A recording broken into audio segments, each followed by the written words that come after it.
Huge solid. Smash that like button, smash that subscribe button. We got a great interview planned for you today.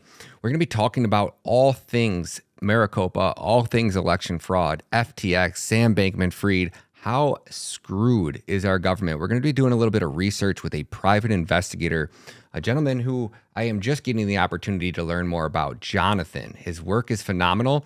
His Twitter username is at DECENTFIJC. We'll leave links down below in the show notes as well. Please swing over there and follow him. His work is phenomenal. He's worked with people like KYLE Lake.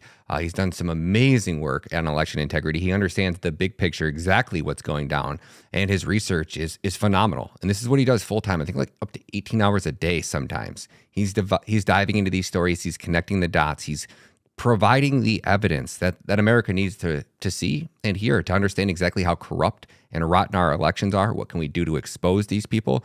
Make sure you swing over there and follow him on Twitter. Again, his username is at DECENTFIJC. Now, before we get into this interview, I want to let you in on today's sponsors. That way we don't have to take a break during the middle of this interview.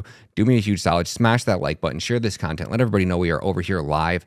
Good morning, folks. Great to see you all. If you guys get time, swing over to patriotcooler.com, promo code Kyle, and get yourself 10% off these Patriot Coolers. If you guys are in the mood for My Pillows, you guys want to support Matta of Fact, you guys looking for some new Christmas presents for mom, dad, you guys know I'm a huge fan of those slippers. My pillow code is Matta. It's just super simple. Just MATTA. Swing over there at mypillow.com. If you guys find something you like, use the promo code. We greatly appreciate it. Help, keep sending us back to the border and helps us to allow us to do these interviews. We're going to be building the new studio this week. So hopefully, by the time you see this, maybe a month later, we should have our new studio built out. It depends on how baller we're going to go on it. But I've been waiting, saved up a bunch of money, and finally found an opportunity to get into a new place. I'm buying something. We'll be closing on it Friday. And hopefully over the next couple, about 2 months maybe, we should have a full professional producer studio and recording studio. It's going to be off the hook. You guys are going to really enjoy it. We're going to take content to the next level. So God bless you guys. Smash that like button and let's dive into it. Listen up. It looks like the corrupt government cronies are pushing for a new digital dollar. One currency expert claims the removal of cash would push America closer to a totalitarian state. No cash for you, just numbers on a screen that they can track and control. That's why the smart folks are opting out of that terrible idea, and they're putting some of their dough into physical precious metals like gold and silver. But is that right for you? Good question. That's why my partners at Goldco and I have made you this website to help you find out. Go to goldco.com/Matta of Fact and educate yourself on the benefits of owning real gold and silver. That way, your finances don't depend on some shady government program designed to control you. And for a limited time, if you decide you are interested, you get up to $10,000 in free silver with qualified orders from Goldco. The choice is yours, folks. Arm yourself with the knowledge and head over to goldco.com/Matta of Fact now. That's goldco.com/Matta of Fact. Okay.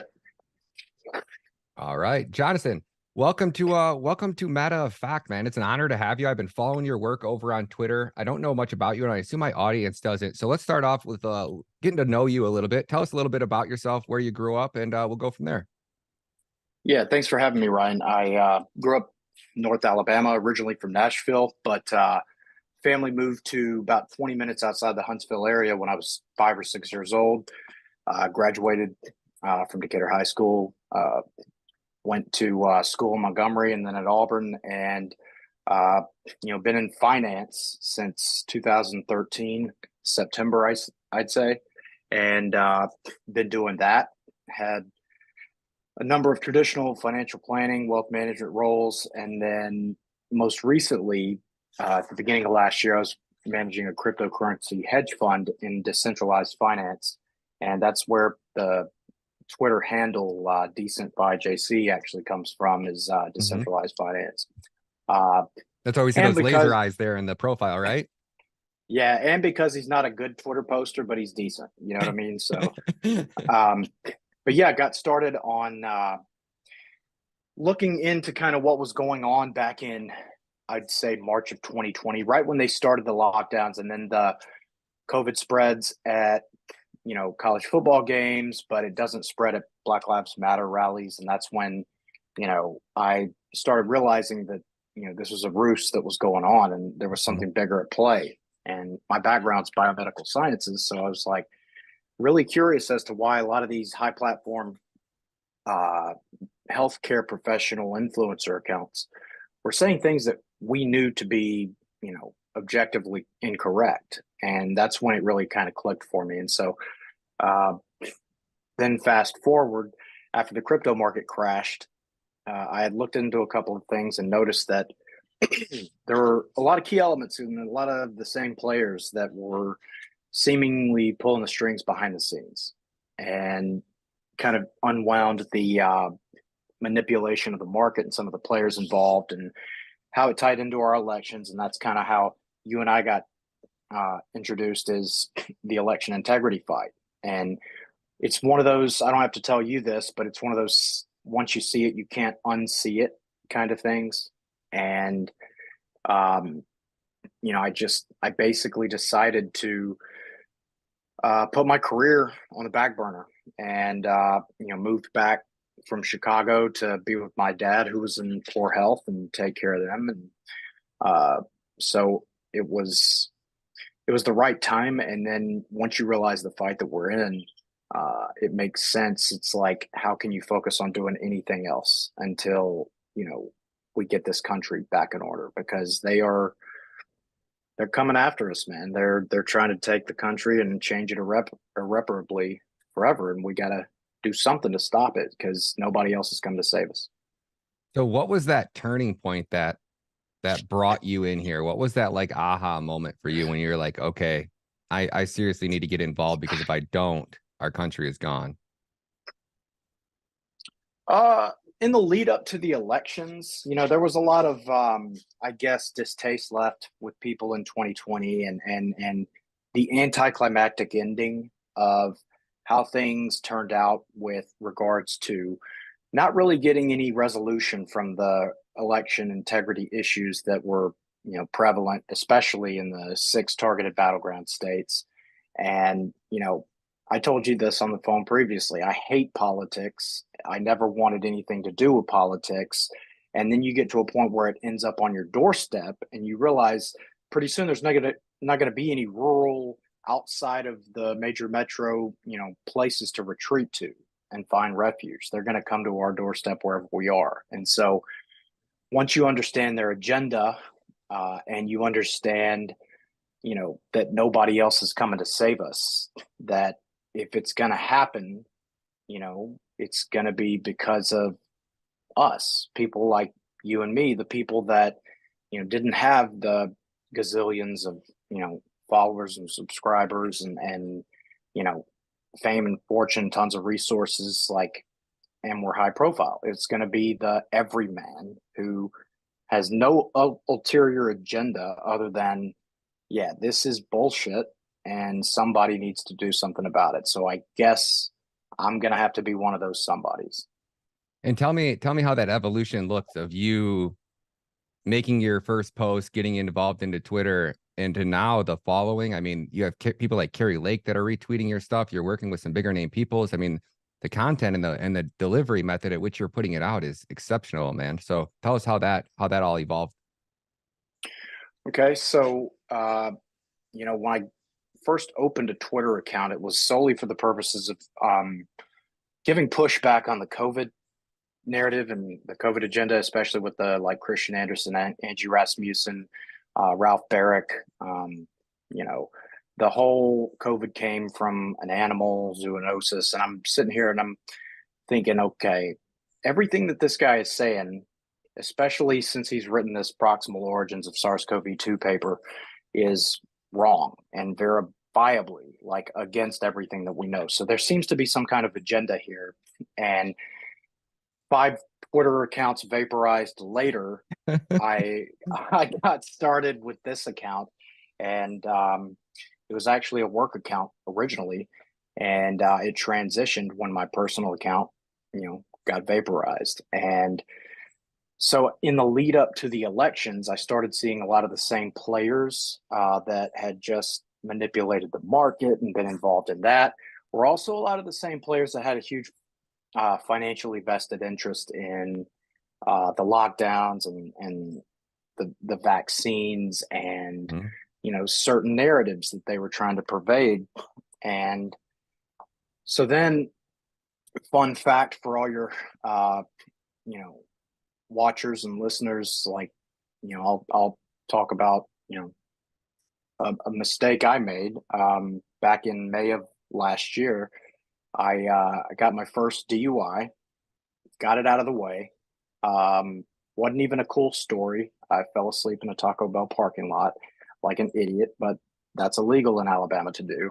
And so I immediately had to go on this kind of color code drug test, drug screen kind of thing any day of the week. And so my focus was, all right, let's just go cold, stone cold sober and not have to worry about it. And then after day 3 of doing that, it started to become addicting. And I started noticing that a lot of the mental acuity abilities that I'd had started becoming more efficient. And, I was always, high level EQ and pattern recognition, but it was a cheat code. And that's something I tweeted the other day, is that sobriety is a cheat code. And so, not to make it a public service announcement, but anybody that's struggling with any kind of substance abuse, and I wasn't a fall down drunk or anything, but I definitely noticed that it could become a problem, and it's probably held me back in the past. And so I would encourage anybody, if you're on the fence, seriously, it's probably holding you back from being the best version of yourself. And that's when that's when I became able to almost see things vividly, and my memory recall and pattern recognition and all of that, it improved by orders of magnitude. And so started digging into the election logistics in Maricopa. That's how I got connected to Kerry. I put out my first or second Twitter thread ever, was about how Maricopa was stolen on election day, what they did as far as setting up the in-person voting apparatus logistically, as well as the cyber side behind the scenes that you can't see even as a right up front poll watcher on site at a vote center. And sure enough, without knowing where the truth was going to lead, you start seeing repeating, people, recycled entities, recycled personnel, and you realize, okay, there's connections here. And I was fortunate. I've told everybody that I think that there's some kind of, whether you're spiritual or religious or not, there is some kind of calm that I have, because it feels like there's a divine providence with the people that I've been able to come across. And it could have been anybody that I came across, but, without naming any names, I came across, a group of about 8 people that I became really close to, and we worked our asses off. And they're some of the most brilliant and talented people, and hardest working. And like I said, they could have been anybody.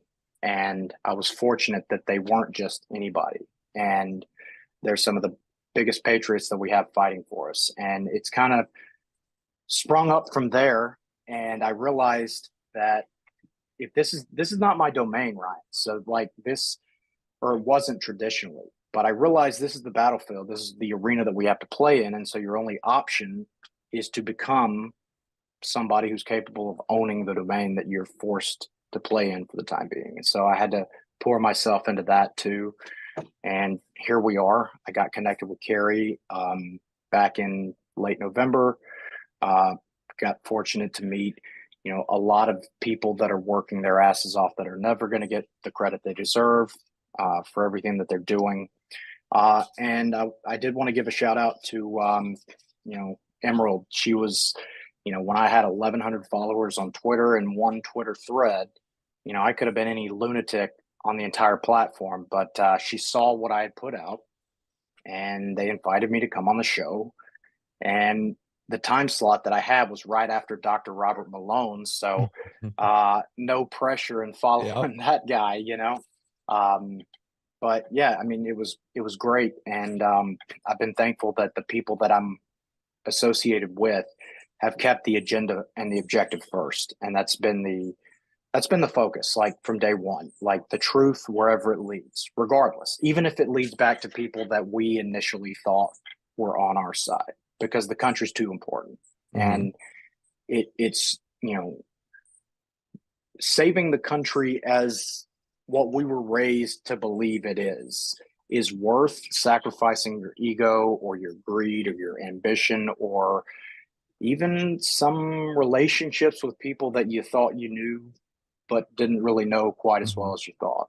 And it's a scary proposition to be in, but we don't really have much choice, I'd say. So tell me about that. Tell me about the first thread that you put out. What was it about and what caught Emerald's attention in it? So I basically put out a thread that if you want to pull it up, you can. If you search my profile, you just type in before election day, it'll probably pop up the first or second result. It has heat maps. I use the election procedures manual that they used in the 2022 election. And basically, the recorder, Katie Hobbs, Scott Jarrett, and a few other people, I think Ray Valenzuela had something to do with it as well. They basically got together and wrote, maybe Fontes as well. They wrote the procedures that they were going to self-adhere to, that were going to be used in the lead up to early voting, the mail-in voting, as well as election day.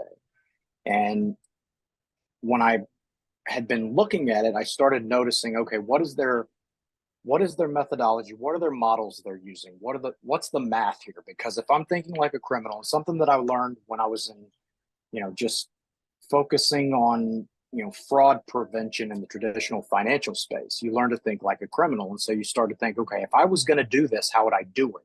If I had to win an election, make sure that there's no chance, you know, any other alternative outcome happens, what would I do? Okay. Well, logistically, I would set up to where I'd somehow bottleneck people into, especially when they were saying there was an expected, you know, surge of in-person voters because conservatives don't trust the postal service, they don't trust the mail-in balloting process. Things just happen to get lost, and then ballots just happen to show up from, you know, random locations in the middle of the night.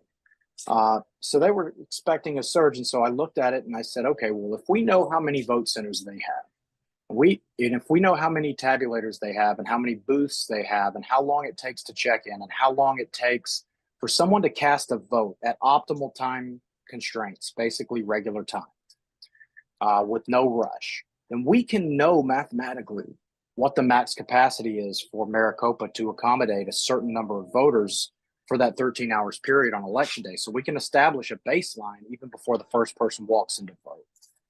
And I ran the math on that, and using Maricopa's own numbers, and as well as an article from one of the publications, I think it was AZ Mirror, which had spoken directly with Maricopa right prior to election day. Maricopa had said they expected double the number of in-person voters from 2020. And so in the EPM that was used for this election, I found the section where they said in 2020, they had 395,000 in-person voters on election day at vote centers in Maricopa. And then a little later on, I think in the same tweet, maybe the image right next to it, you have the AZ Mirror article where whoever that was that wrote it said, Maricopa expects roughly double the 2020 number. And so I'm just sitting here doing, you know, basic Common Core math and thinking, okay, 395, let's call it 400. What's roughly double of 400? 800,000. Mm-hmm. So let's round it down. Let's give them the benefit of the doubt, and we'll say 750,000. All right. Okay. So taking that as our baseline for the expectation, you would expect, whether it's, you know, plus or minus, you'd expect to be within 5 to 10% of that number on a reasonable expectation. Well, when I broke down the mathematical, like, I guess, highest possible accommodations that Maricopa had set up for voters on election day, the number came out to be at most 320,000 people. And that's when I realized we had a problem. So basically what I mean by that Is that is if the every single 321,312 number I'm looking at right here in your post? correct, Okay. Yep. correct. And so when you look at that and you know, okay, they admitted they expected 750,000 people. But you look at logistically, there's only so many hours in a single election day. There's only so many vote centers. There's only so many booths. There's only so little time you have to vote if there's no delays. And at that time constraint, you set up accommodations for 40% of the number that you expect. And then on top of that, within 20 minutes of polls opening, you had the first vote center reporting either printer issues or tabulator malfunctions or what have you. And then you noticed as time went by, a lot of these similar issues happened over a multitude of locations. And so instead of having 0 time delay or what we call 1x time, normal time, no wait, I can walk into a vote center, I can go right to the check-in place, I can get my ballot, I can fill it out appropriately and then submit it. We knew the time that it took at baseline, which was I think 14 minutes. It was either 14 minutes or 17 minutes. I think 3 minutes to check in and 11 minutes to cast your vote. And if you know that, you know the maximum amount of traffic you can accommodate. But when you intentionally set it up to where 60% of the people you expect are unable to, that's deliberate sabotage. And then when you put on top of that, the people that do have the ability to go in and vote are seeing wait times of 2 hours, 3 hours, 4 hours in certain locations, all thanks to these random malfunctions at certain partisan areas. Then you start to realize, okay, it's not just misfeasance. Now we're talking about malfeasance. And then we looked at where these machine malfunctions of some sort happened, and we realized that, and these are bottom line numbers, so it could be more than this, but it won't be less than this. Out of the 223 vote centers, we know that 64 vote centers had some sort of malfunction, at least 64. So call it, what is that, 26%? Yeah, 21%. Like, so roughly a fourth. But then you look at the nature of those vote centers, and we go back to the heat maps. And that's what really stuck out at me, because that was one of the first things that I noticed in the election procedures manual. If you have a heat map, why would you be using a heat map to begin with? Well, you want to know the demographics of the population that you're sampling and where they're located. Google does this, Facebook does this, a gazillion different merchants and vendors out there on the internet do this to know where their target audience is. Yeah. But on the other side of the coin, if you're a bad actor and you want to know, okay, well, we can't make all 223 vote centers go down. That'll be too obvious. So let's be as efficient as possible. Yeah. And then you just apply the 80-20 Pareto principle. 80% of your results are going to come from the 20% of your most effective workers or voters or whatever, efforts that you have. And so we found out that 59 of those 64 were heavily Republican partisan areas, which the other, 5 vote centers were heavily Democratic. But you do the breakdown, and it's 93.7% in favor of one party. Now you're squarely in malfeasance area. And I don't need to know anything else about the election. And in a normal situation, in normal circumstances, in a serious country, and not an upside down world, people are already arrested for this. Yeah. This is clear. And then you look at who's involved behind the scenes, who's the director of the elections, who's involved with I guess adjudicating canvassed results or certifying the election. You start to realize, okay, there's a pattern here. And it's a lot of people with clearly vested partisan interests. And why are these elections officials lying to me about things that I can clearly prove that they said one thing and did another. And once you know who a leopard is, it can't change its spots. It's going to be dishonest. It's serving a purpose. It's not serving integrity or, good faith, objectives with what Maricopa did. And that's really when I started saying, okay, why is Arizona so important? That kind of got into the bigger picture of the overall universe that Arizona exists in. And that's kind of where it snowballed from there. And I've been thankful to, like I said, in other states, I've been able to connect with some great patriots who are relentless workers that have echoed kind of a lot of the same sentiments and problems that Arizona has met. Harris County was almost a mirror image of Maricopa County. Same heat maps, same targeted, highly partisan machine malfunctions. But you also had another monkey wrench in Harris County. Whoever their director of elections was just somehow randomly forgot about 3 million ballots that he had sitting in a warehouse that were supposed to be used by vote centers on election day. And Harris County in-person voters kept reporting our polling place is out of ballots. They ran out of ballots at so many different places. And this elections director is sitting there pretending that he's completely clueless as to what's going on or why it would happen. Yet he's supposed to have total chain of custody over those 3 million ballots he just happened to forget were sitting in that warehouse to be used for election day purposes. Good. So it's crazy. Like, it's always funny to me, Ryan, when somebody says to me, all right, can you, it'll usually be on Twitter. It'll be something to the effect of, can you take what you've done and really just like give me a couple of lines that the layperson can understand? And I was like, really? No, I can't. I'm sorry. It's like, it's like saying, all right, give me the Cliff's Notes of the Bible. It's like, okay, it's impossible because there's so many different layers to the onion. And the further you peel back, the scarier it seems to get. But I mean, you have two evils. You either don't know who your enemy is and you think your enemy's this big, and you find out later, way too late actually, that your enemy is not just this thing.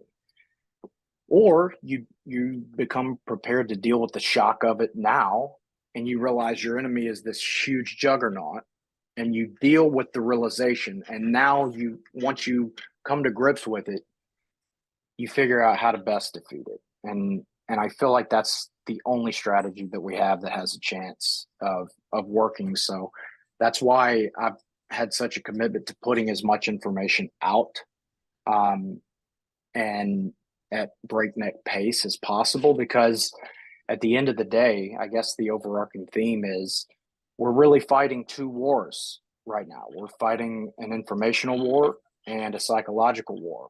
And so I plan on winning both of them. It's almost like it's like an octopus, right? Like the octopus can kill you with, whatever 12 tentacles that it has. But if you just divide and conquer, and each person that specializes in a specific area can just target and take on one tentacle or just one suction cup on a tentacle, and we can all divide and conquer that thing. Because I think you're right. It is like it's David against Goliath, and they're way well funded. They now have the law on their side, which they're manipulating. They've corrupted every government agency that's supposed to be the ones who are protecting us and actually supposed to investigate these crimes. They've corrupted the Justice Department, and now they're doing everything in their power just to continue to distract us. It's like when you hear about these cities, and I've been really trying to pay attention into like the collapse of Rome, and like going back through all of their assassinations, and every emperor was just trying to keep the people happy, and to do so, it was just distractions. It was parties, it was events, it was at the Colosseum, while at the same time their entire empire was falling apart. It was crumbling, but they were making sure that everybody in the city was entertained so that they wouldn't revolt.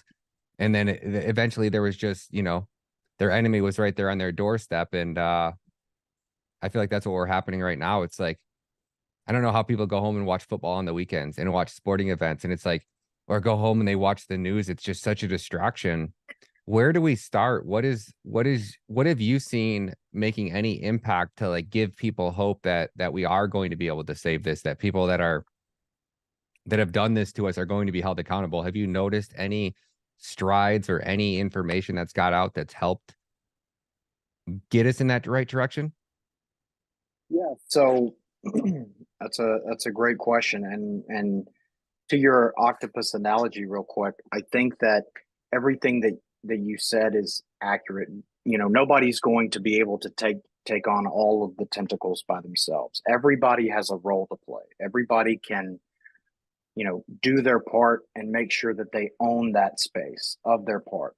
But don't lose sight of the ultimate objective, that we're in this thing together, you know, and this is the existential war for America, you know, as we know it going forward. So we can't afford to lose. We can't afford to let egos get in the way. We can't afford to let credit or, you know, personal petty differences, you know, keep us from being able to work in synergy. But also at the same time, sometimes the tentacles themselves are the distraction. And by getting to the heart of the matter, instead of shooting at the tentacles, you can shoot at the head.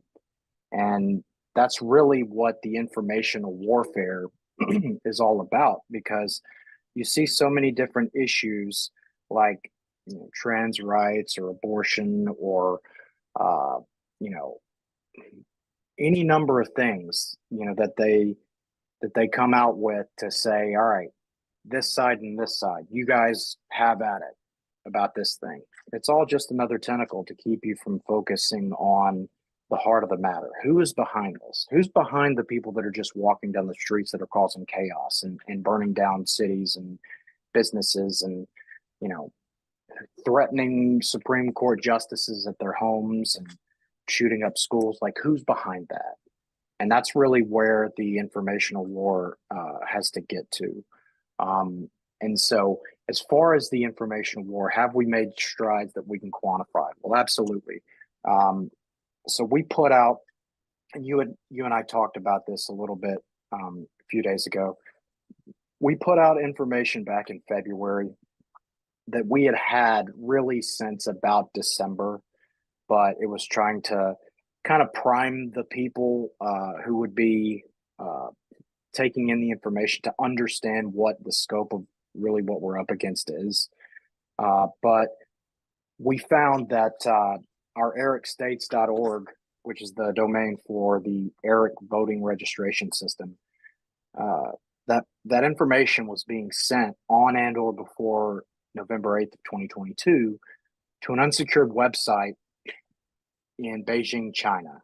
And we isolated the GPS coordinates. We had the signal transmission. We know the date and timestamps of all of this. We have the metadata. And then for a long time, we were just thinking, okay, you have this unsecured site. That unsecured site is 700.com. So I've seen a lot of people posting about it recently, and it's not 700.com. It's 7 with 2 lowercase O's, like 007 in reverse. These people think they're really clever. That 700.com website, I had it and sat on it for probably 6 months. And I won't say I did it on purpose. It's just so many things, like you get tied into so many different directions. Oh. And I went back to it probably, I don't know, 3 or 4 months ago and thought there's got to be more to this onion. And so I used one of the tools that we use to, you know, find out the information about, you know, a domain or a network or a URL or who's behind it. And that domain is actually registered to a Peter Chu. And I thought, okay, who is Peter Chu? And I looked him up. And it turns out he's one of Mark Zuckerberg's senior cybersecurity executives at Meta. And I thought to myself, whoa, that's pretty big. And then, as it turns out, the name servers for that site are registered to another gentleman by the name of Timothy Alexander Steinert at Alibaba. And I was like, Alibaba, who is Alibaba? Obviously, they're a Chinese business. And if you know about how Chinese law works, it dictates that anything entering Chinese internet airspace is property of the CCP. So let's just get that out of the way. That if you know nothing else about this entire situation, at the time that we found the Eric voter data situation, there were 31 states minimum worth of data potentially exposed to and the property of the Chinese Communist Party on and or before the midterms last year. Well, I looked into Timothy Alexander Steinert and who Alibaba is. It turns out Timothy Alexander Steinert is the former general counsel for Alibaba. He is a Stanford DCI or distinguished career individual at Stanford University. He's a member of the Council on Foreign Relations. And that stuck out at me. I can't really remember who it was that originally turned me on to the CFR, but it was back in maybe March. Somebody had said to me, maybe in a Twitter space, there's a lot to be uncovered with CFR. And I just remember that sticking out. And so did further due diligence, and we kept seeing CFR everywhere that we looked. And 3 weeks ago, we got corroborating evidence we found, completely independently of everything that we had found up to this point, that Facebook, right from its inception just about, has been a close tie to the Council on Foreign Relations, if not just a direct tool of the Council on Foreign Relations. And then you realize, okay, this unsecured site has offshoots. So our voter data is going from here to here. And this is the 700.com site. But then it has offshoots where it goes to other unsecured sites. And those sites are registered with their own unique domains and people who have ties domestically. Another one that we found was Eva Campbell, the director of player personnel and corporate operations for the Los Angeles Lakers. And I'm wondering, and all of this is in my Twitter feed. And the name of the site was To Make That Change, with the number 2 as the 2 in to make. And I was like, that's interesting. Why would our voting registration information and our PII be going to a site called To Make That Change? That looks shady. And then there was another one that was called, I think, something like 63biz.zf or something. There were so many of these, and all of them had ties back to interests domestically and corporatist interests basically across the globe. Another one tied back to the New York Racing Association, which ties in Kathy Hochul and her reelection. By the way, Kathy Hochul did not get reelected, or elected, I should say. She wasn't elected in the first place, but yeah.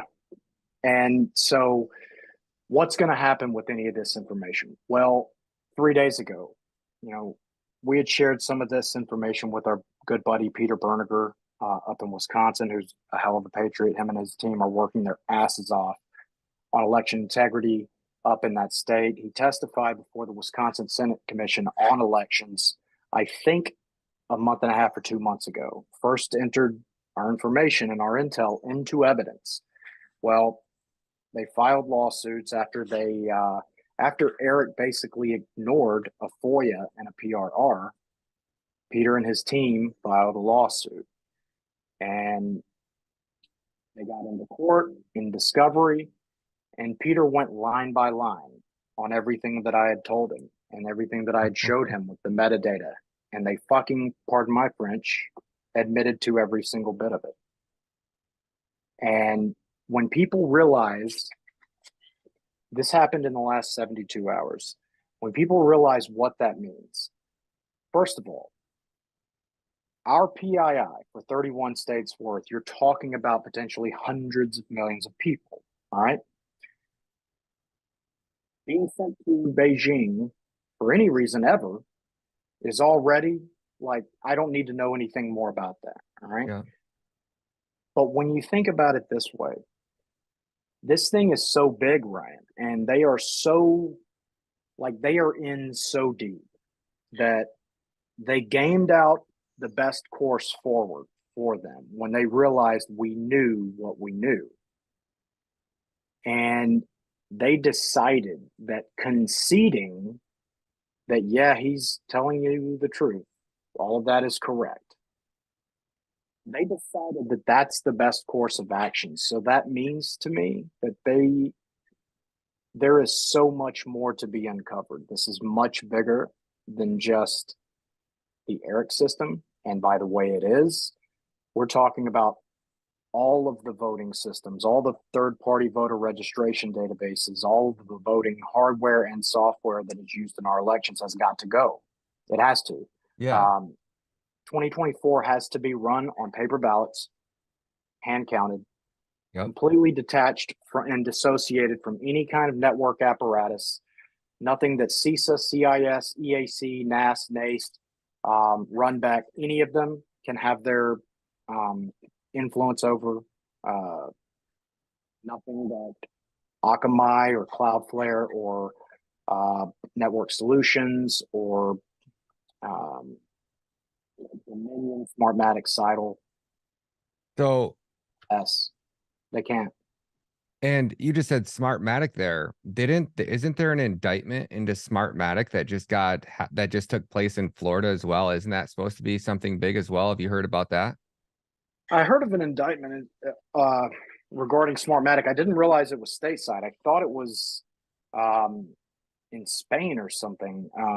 But if it's in Florida, then obviously that's great. What we know about Smartmatic and Lord Malik Brown and all that. And Can you fill us in for people that don't know? Can you catch us up to speed on a little bit on Smartmatic? So, as I understand, and I'm a little bit fuzzy on the relationships because Smartmatic is not one of the major vendors that are directly used in any of the states, but they are definitely in the universe. They're always behind the scenes. As I understand it, the gentleman who was formerly the president or CEO of Smartmatic was just appointed by George Soros to be the director of the Open Society Foundation. Oh, if that kind of gives you any gosh damn any indication.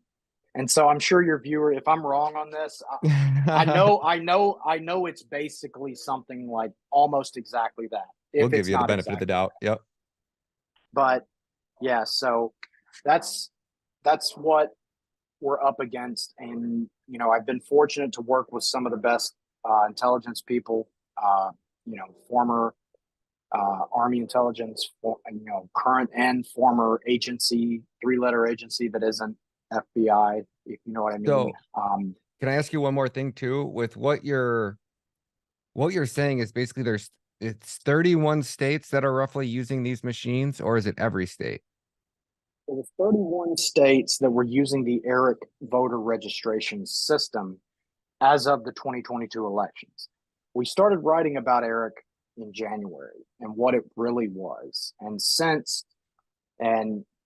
thank the Lord for, so many great people that are working in the individual states to take, matters into their hands, get information in front of the appropriate officials.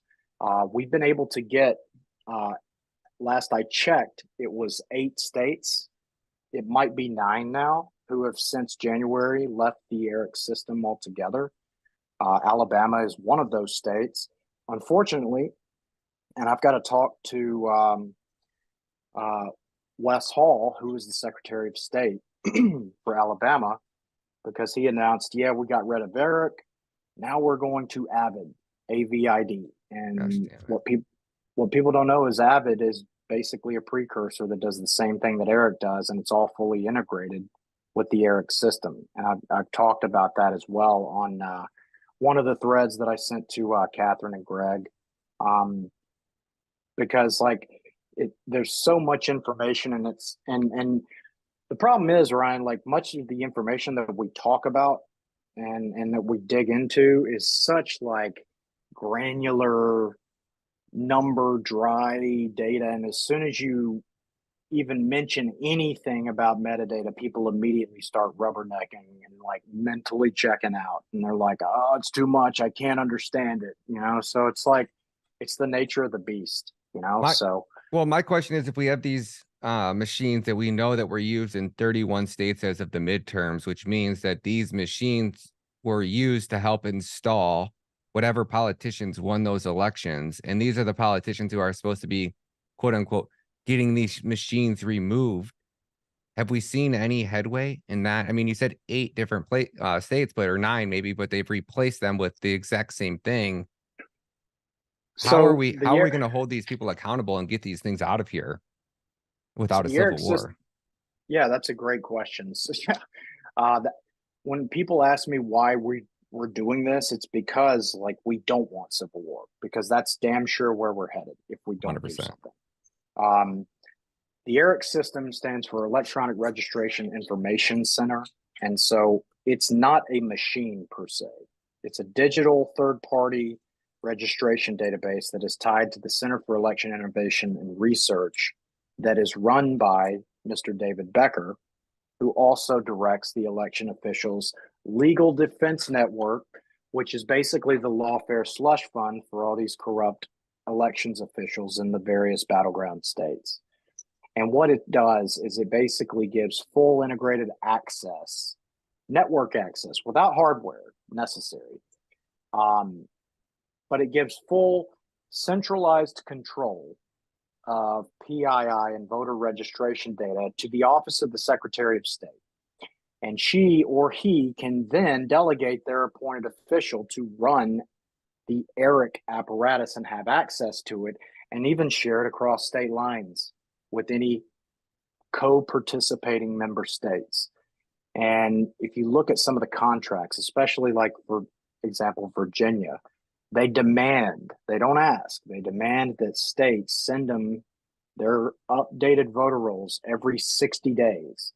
And what they're doing with these voter rolls, they're positioned as, a way to clean up or ensure the integrity, remove people who had moved. No. What they're doing is they're taking heat maps, the same ones that we talked about with Maricopa, and they're identifying centers in that state or that county or that city where there are people called eligible but unregistered. All right. These people are eligible technically to vote, but they're not currently registered. And so what they can do is they can say, all right, here's an entire map of all of these people where they are in the entire state. Here's a density of people who are likely to be conservative. Here's a density of people who are likely to be progressive or Democrat. And so one of the things that they will do is they will focus wholly on the highly democratic, progressive, like registration efforts of those eligible but unregistered voters.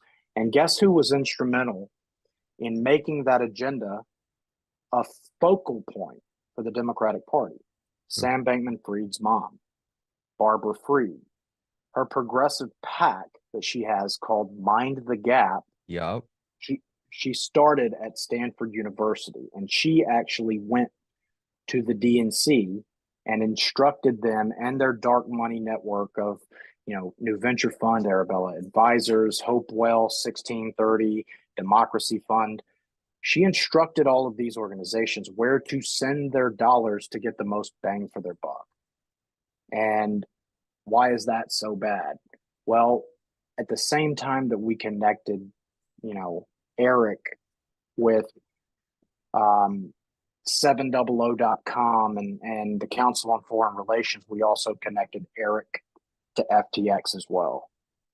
And then we found out Joseph Bankman, Sam Bankman-Fried's dad, sat on the board of Arabella Advisors, which is one of the pools that funnels money to a Midyar network, to Democracy Fund, to New Venture Fund, to a lot of the same progressive causes that have eroded the integrity of America's elections, but also the sanctity of the courts, the sanctity of just about any kind of, sacred doctrine or, precipice this country's built upon. And so when you think about that, you realize that, okay, FTX is looking more and more like it was just a conduit for the last subsidizing erosion of America forever. And that's why it's so imperative that this information gets out. And the way that we're going to, and that's good for us though, because that gives us points or vectors of attack outside the traditional elections lawsuit apparatus. Now we have access to all 50 states where we can go and we can say, okay, you're charged with election interference, with bribery, with racketeering, with money laundering, with embezzlement, with market manipulation, and with fraud. Do you want to work with us? Do you want to fall on the grenade for everybody? And you know, that's really what it's going to take. And like I said, FTX.us operated in all 50 states, and that's one of the best advantages we have at our disposal, because they can't capture every court, every judge, every county, every state. They can't. The area that I live in, I'm thankful, probably hates all the judges and the prosecutors and the DAs and whatnot. They probably hate the deep state even more than I do. You know, if I told them about everything that was going on, once they understood it, they'd be like, what can I do? How can I help you just destroy these people? And thankfully, Alabama is one of those few states that still has that kind of mindset, but we got to fight for it. And we don't have nearly as much time as people think. We have till June, I think. Until June? To maybe. If we're lucky, we have until June ends. Because once you get to a 30 or 60-day probationary period on the,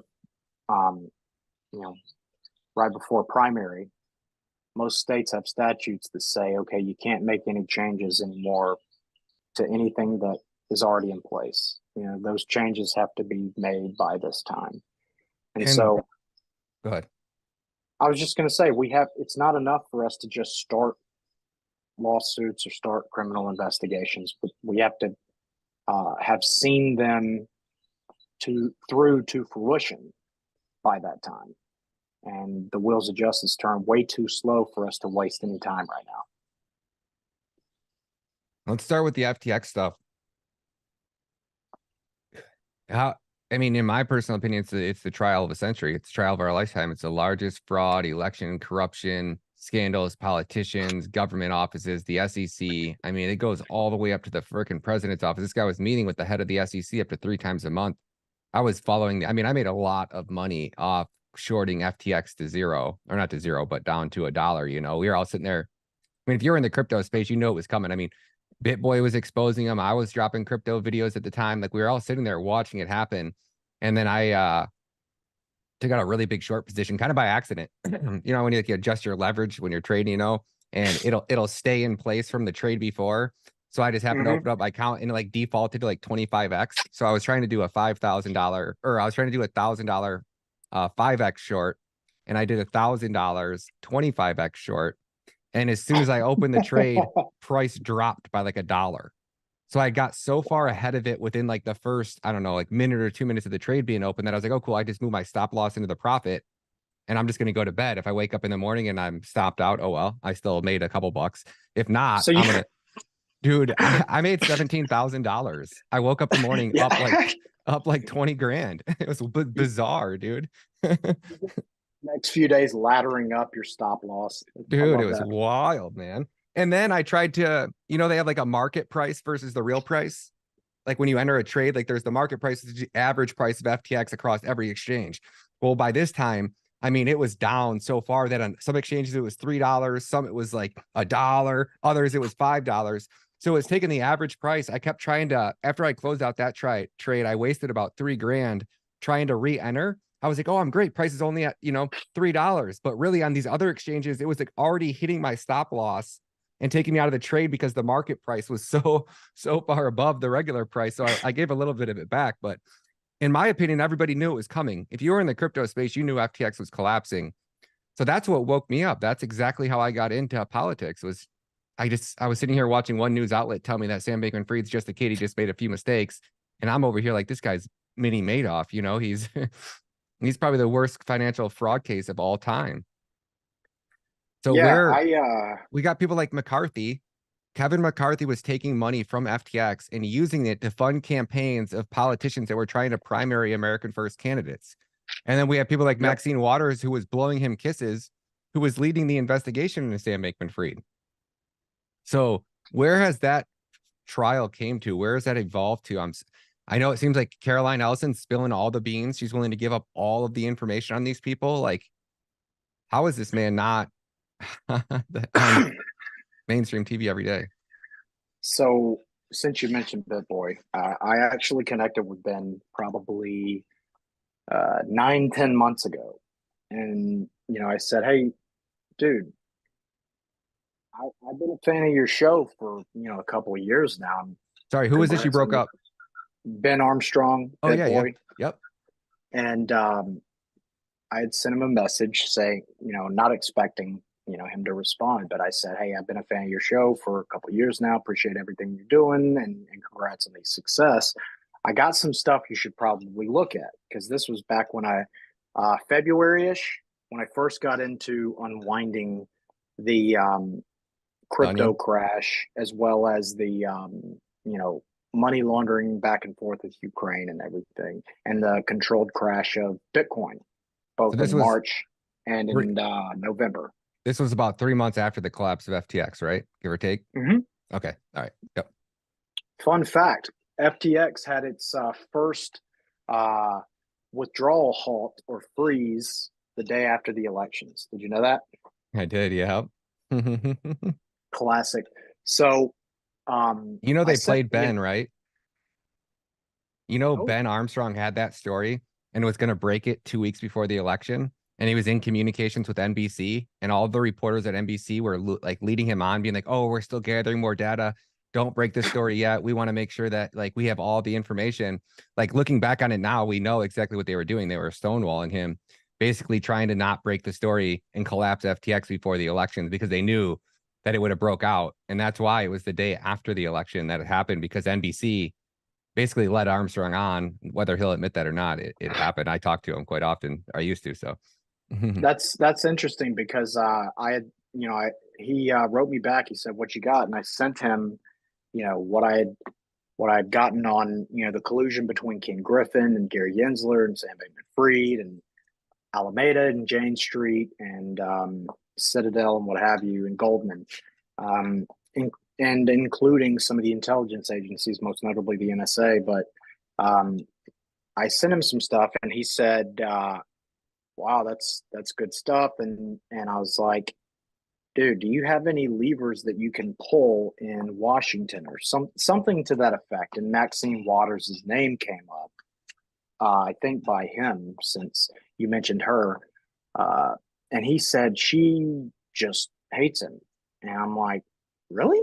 Like, that's the one that's like, she's like hugging and kissing on in the floor of Congress or whatever, like that Maxine Waters, the one that pays her daughter like $750,000 every 2 years. There's an election cycle for consulting work. That Maxine Waters. I mean, but yeah, I mean, I wish him the best. I don't know what his situation is now. I know he left BitBoy recently, but I do wish him. I do wish him the best. I think that supercar, I think it was a Ferrari that he had, or a Lamborghini or something. They used to like, yeah, sad.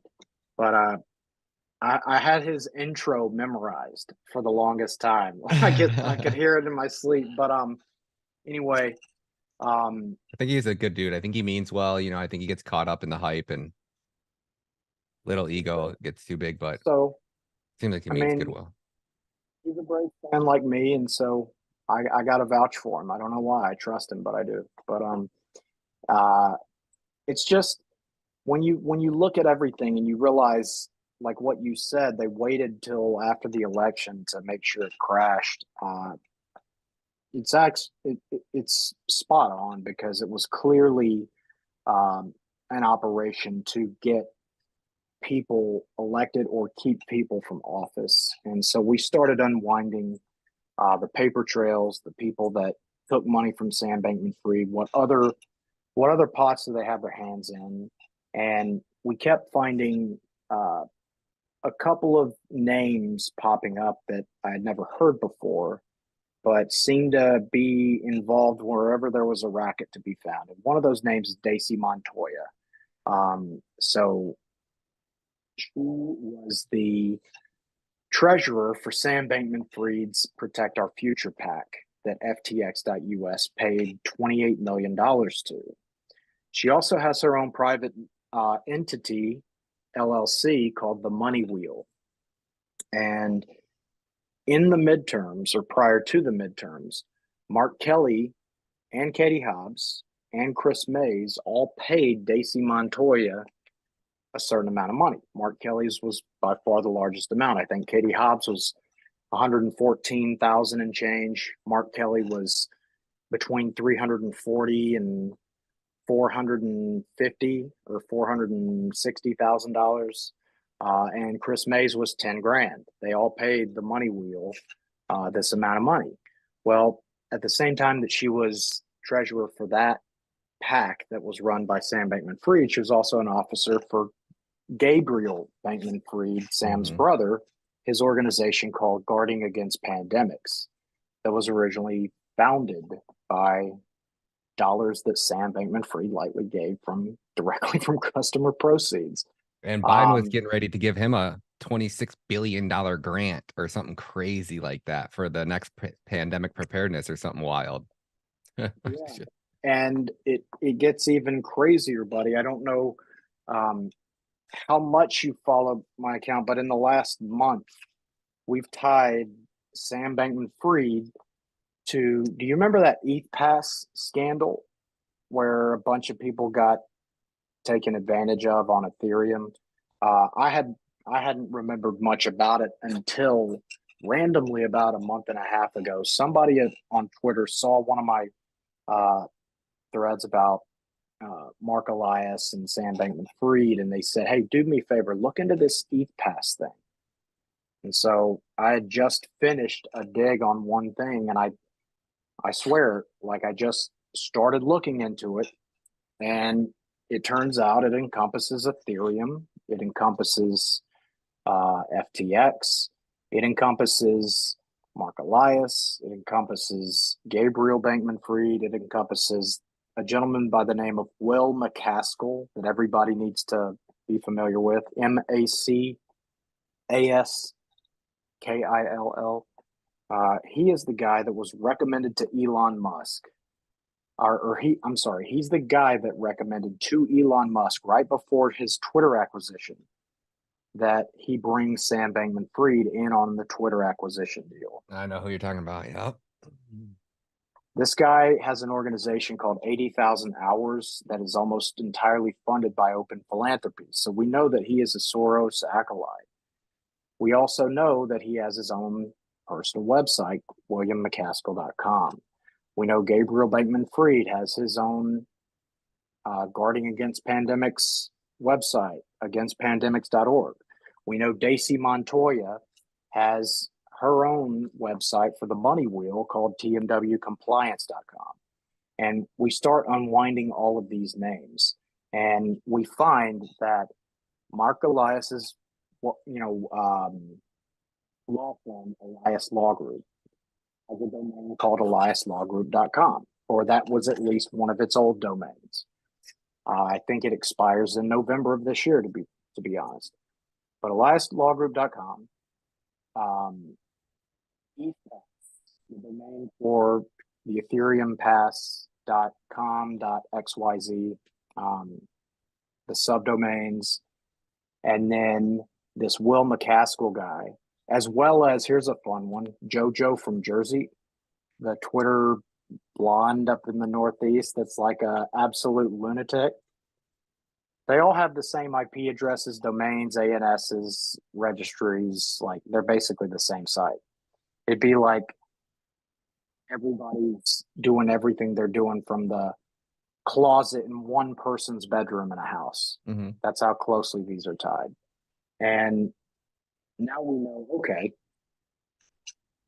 these people who are engaged in elections, integrity fights, or removing election integrity provisions like a Mark Elias certainly is, they're also directly involved in the crypto market crash. How is that possible? And then you remember Gary Gensler, like you had mentioned at the beginning of the show, having those meetings with Sam Bankman-Fried, which is, if you're familiar with finance and how the SEC works, it's entirely inappropriate for the SEC to grant a one-on-one, even if it's just a Zoom meeting. It's entirely inappropriate for him to grant a CEO of a startup a one-on-one meeting without anybody else present. I've never heard of that happening. And he did that in March, 2 weeks, 3 weeks before the first crypto crash. And then as the bankruptcy proceedings were progressing, we find out that FTX has a non-liquidation agreement with Alameda, which is the most fucking egregious, illegal, unfair business trade practice I've ever seen in my entire life. And there's no way that Gensler didn't know about it. But basically what that gave them the ability to do, it gave Caroline Ellison over at Alameda the ability to trade on leverage up to 100x leverage without the risk of downside liquidation.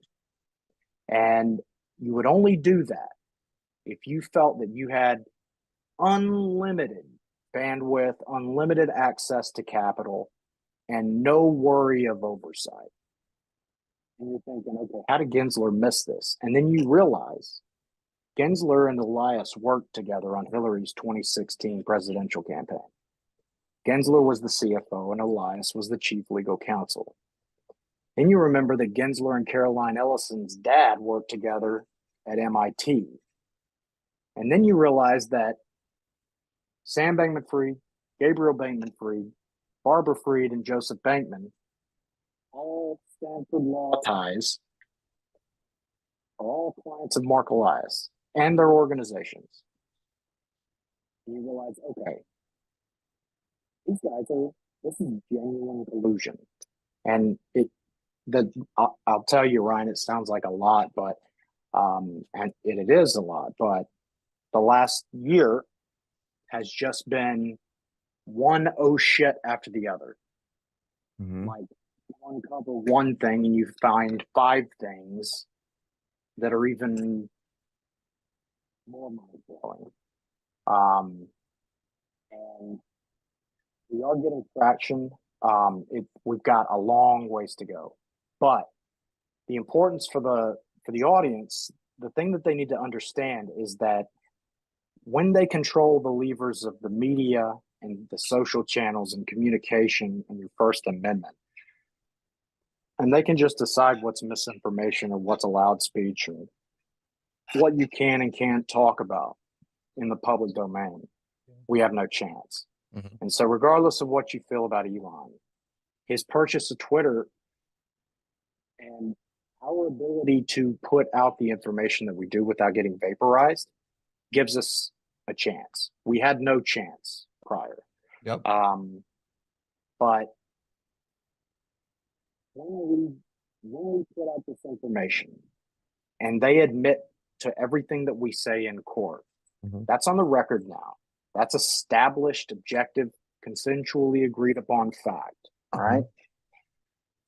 That changes the Overton window and all premises that we can develop moving forward.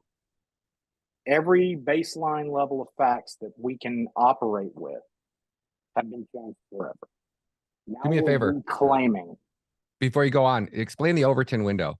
I know it, I understand it, and I know it's going to go over some people's head, but I think it's important when you're telling this story for people to understand what the Overton window is, because you reference that a lot in your work. So the Overton window is the idea of abject normative reality, and it basically says what's the universally accepted or agreed upon within the terms of the social contract. What's the universally agreed upon normatives or paradigms, if you will. And one thing that the left does extremely well is working directly against conservatives who do this extremely poorly, is they don't try to go and take what right in the middle, here is objective reality. They don't go and try to move it immediately over to communism. They work slowly over time. and get the enemy to make concessions, to concede ground, to slowly erode the truth until it reaches a breaking point where you wake up one day and you realize you're not even in the same zip code of truth Yeah, where you were. Gay marriage all the way to, hey, we're going to whip our dicks out in front of your children, right? Like Correct. they slowly, incrementally got to the point where now they're trying to get you to accept that it's okay that grown men whip their dicks out in front of your children. You're like, wait, the Overton window moves so fast. Gay marriage to men can have babies. Like, just 15 days to slow the spread to natural immunity doesn't exist.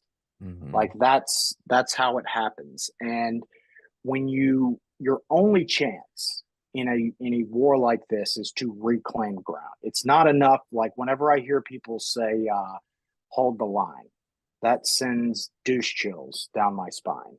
And it's one of the biggest problems with the conservative movement because it's a defensive strategy that sits there basically drawing some kind of arbitrary imaginary line in the sand and just waits for the opposition to come and hit them with whatever they got.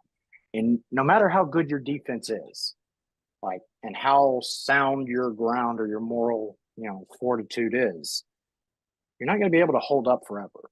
And so the only way to win the normative game and the informational game and the war for the soul of the country is you can't just sit back and hold the line. You have to aggressively go on offense and reclaim ground. Because history's written by who? It's not written by the people that completely get crushed and find themselves retreating all the way off the cliff. Dude, that was so good. I'm over here taking notes, man. Literally, I was like, when you said that was so well said. Because I've been trying to explain to people, it's almost like we're like the quote unquote conservatives are playing soccer and the Democrats are playing football, except for the Democrats control the referees. So we're going there to try to play against them playing football, but we're playing by the soccer rules. We're going to lose that game every time because we're not willing to admit that, like, hey, the Democrats should, even though they're supposed to be playing soccer, they're not. And they got the referees to agree that we're still not going to play by the soccer rules. So until we start to play the game and play it to win, we're going to continue to lose. But the Republicans, the rhinos are so good at pretending like they're making an impact and they're doing what's better, but they're no different than the Democrats. They're the same people. It's the same uniparty trying to destroy us, but just in different ways. The Democrats are okay with being obvious that they're communist, and the Republicans are over here like, oh, we're not communist, but let's just give up your Second Amendment and free speech isn't really free speech. The traditional like establishment Republicans are very good at playing the Washington Generals role to the Democrats Harlem Globetrotters, if you will. Washington Generals. I dig that, man. They go out and lose every time, right? But skillfully lose, purposely lose. That's their role, man. They do it well, and somehow they manage to pull it off every night. But yeah, like when you said what you said about, they're playing a different game. For the longest time, we've been playing Candyland and they're playing guerrilla warfare. Like, and that's what we have to be. We will not win unless conservatives move past whatever this, pious, like moral victory. I expect all of my heroes to be blameless, which is not a biblical principle of any kind. Like, no person will be worthy of leading the Republicans out of, wherever we are, this misery that, like, once people get past that and realize we're at war, and so we have to be willing to play in the domain where war is being waged. Our kids' lives depend on it. For our kids and our grandkids. We will leave them the country that we choose. So how do we get from where we are at today, which is up Schitt's Creek without a fucking paddle? I mean, we're taking it bent over without they don't even have the courtesy to spit on it. They're just cramming it in, no lube, to we have a chance at saving our country when the most powerful people are in positions of power. When they lose those positions of power, every one of them is going to prison, or at least about 95% of them. Trump has to do one thing, and that's just declassify everything. and we can put these people in prison as long as there's people in the right position that'll prosecute the crimes. How do we get there from where we're at right now? Is there, I know it's going to be a war. I know it's a long battle. I know it's not going to be any one specific thing, but what is your message to the people that may be watching this? Can they get involved? Where is their time best spent? How can they get involved, even if they have no money and resources, but they have time and a cell phone sitting at home? Yeah, so I feel like there's two fronts that we have to fight on. There's the obviously the boots on the ground, the grassroots, the precinct level, getting involved, even if you never wanted to be involved. We are at the point where we don't have the luxury of sitting on the sidelines and just wanting to be left alone anymore. And to the people that are willing and able to do that, I would encourage them, get involved at your local chapters, get involved at the precinct committeeman level, be involved with the Republican associations wherever you are. Okay, even if you're in an extremely conservative state traditionally, that's number one. And the second thing, the second front is really the network, the cyber side of things, which is where a lot of our work has really focused on that and helped us identify the points of vulnerabilities, the way that war is going to be waged and is being waged in the 5G universe we now exist in. And if you have any kind of understanding of programming or of intelligence or of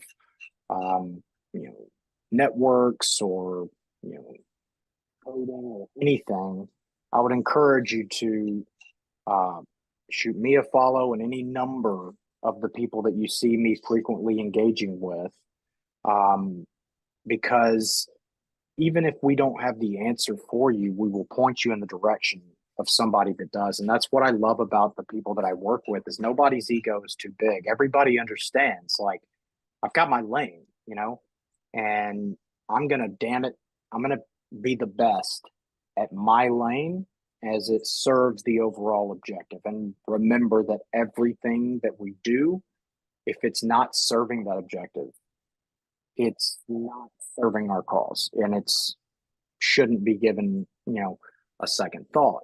But how are we going to win? We have to wage war on both fronts, and then we really have to be willing to play the game that they play. And I know it sounds cliche, but Zelensky playbook really shouldn't be avoided by conservatives. If you're going to be forced to fight an enemy that is openly engaged in using Zelensky's rules for radicals against you, understand why it's so effective.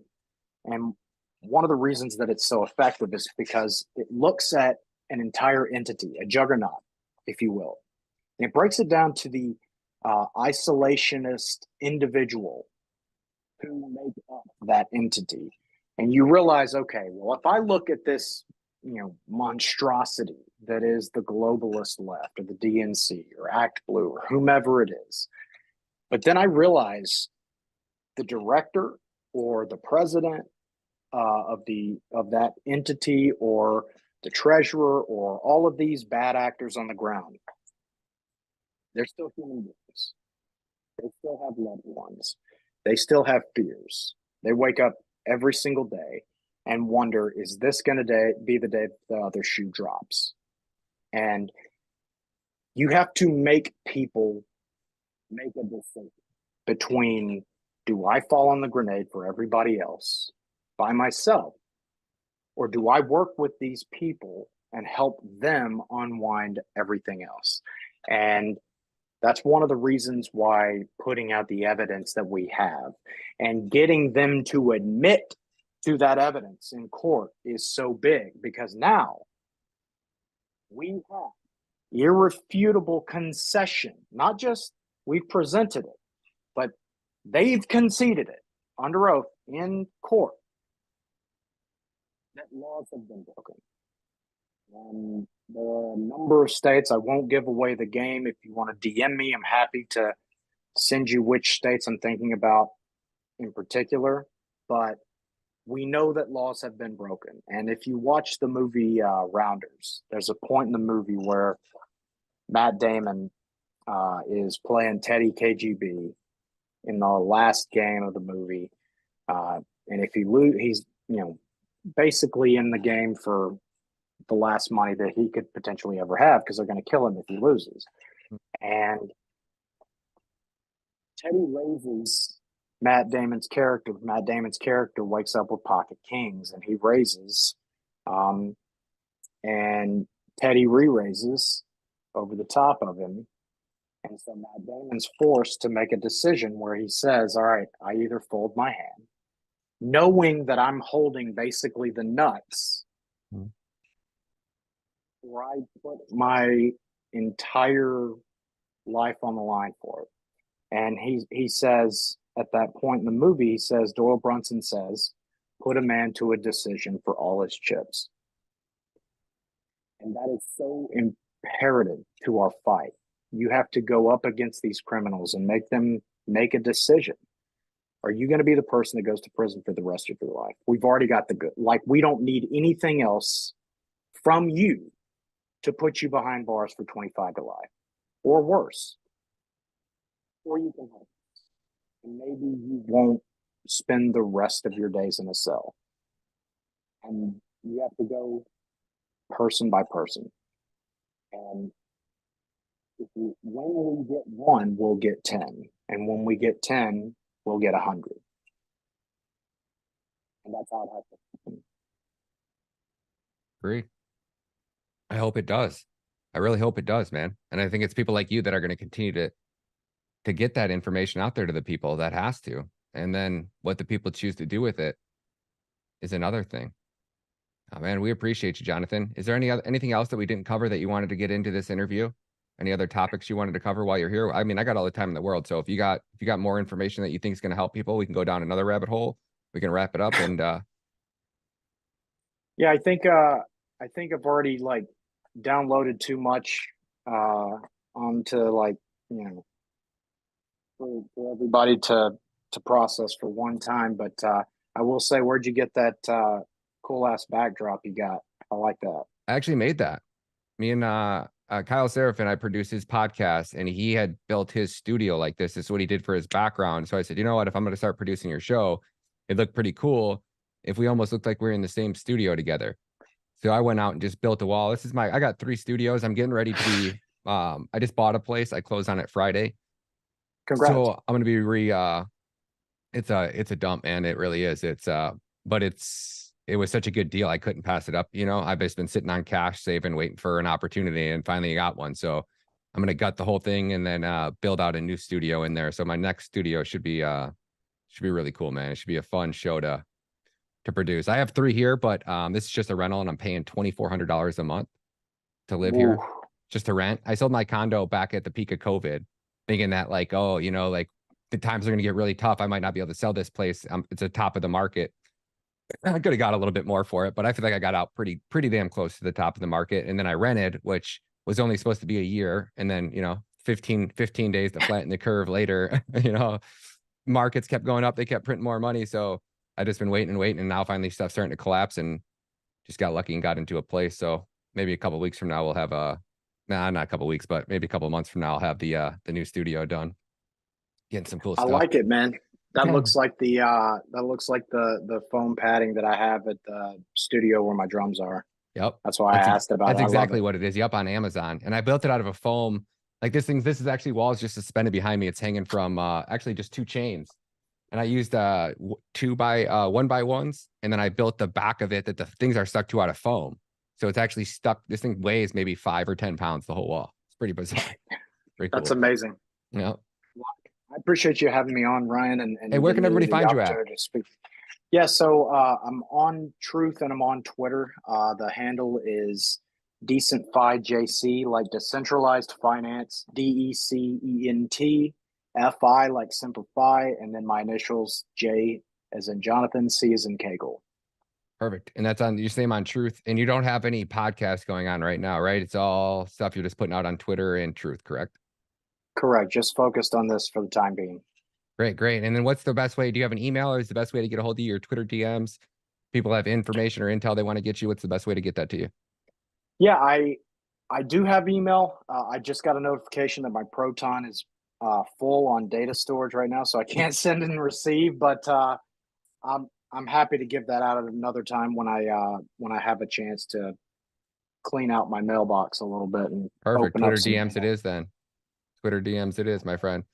Well, buddy, thank you so much for coming on the show. Keep doing what you're doing, man. We appreciate you. Anytime you got something, a new breaking lead, or even if you just want to jump on for 20 minutes and explain a post that you just put out that you think needs more attention, let me know. We'll put it out on LFATV and get a lot more attention for you. Thank you, Ryan. I appreciate everything you guys are doing. You, buddy. You guys have a great day. God bless, man. Thanks. Listen up.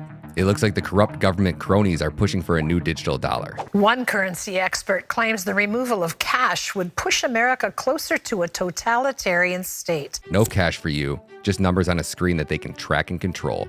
That's why the smart folks are opting out of that terrible idea, and they're putting some of their dough into physical precious metals like gold and silver. But is that right for you? Good question. That's why my partners at Goldco and I have made you this website to help you find out. Go to goldco.com/matter of fact and educate yourself on the benefits of owning real gold and silver. That way, your finances don't depend on some shady government program designed to control you. And for a limited time, if you decide you are interested, you get up to $10,000 in free silver with qualified orders from Goldco. The choice is yours, folks. Arm yourself with the knowledge and head over to goldco.com/matter of fact now. That's goldco.com/matter of fact. All right, Rumble, that's a wrap, guys. Thank you guys so much for sticking with us. Everybody that gives our sponsors an opportunity. I want to run our sponsors one more time. Show some love to Goldco. If it wasn't for them, some of these border trips won't be possible if we can continue to keep this sponsor. And these are the sponsors that we like. You guys know I despise fiat. I despise it at every level. I think gold and crypto are absolutely the future. There's no question about it. Gold, crypto, real estate, assets that you can park your capital in and are going to continue to appreciate over time and continue to generate you value. Property, if you're just holding on to property, you're going to have to pay taxes on it. And as long as it's occurring more value than you're actually paying every year, then you're in good shape.